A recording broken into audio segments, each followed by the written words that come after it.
xasan iyo xuseen waa laba wiil oo isku da ah.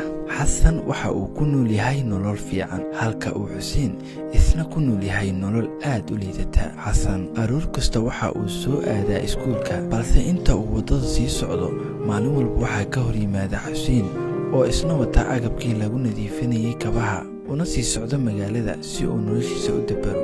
xasan iskuulka ayuu iska sii galaa. xasan mar walba uu galaaska fadhiyo waxaa ku soo dhacda xuseen oo kabaha nadiifinayo.